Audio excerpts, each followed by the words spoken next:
سنت موقدہ اور غیر موقدہ کو ادا کرنے کا طریقہ یاد رکھ لیں۔ فجر کی 2 رکعت جو نماز سنت ہے وہ موقدہ ہیں۔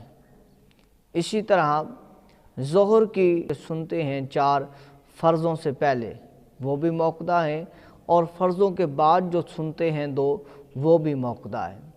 اور عصر کی نماز کی جو 4 سنتے ہیں فرضوں سے پہلے وہ غیر موقدہ ہیں۔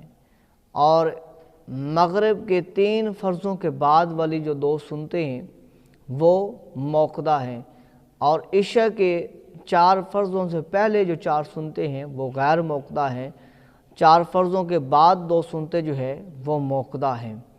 ان کا پڑھنے کا طریقہ کار یہ ہے موقدہ اور غیر موقدہ کا، کہ پہلی رکعت میں ثنا کے بعد سورت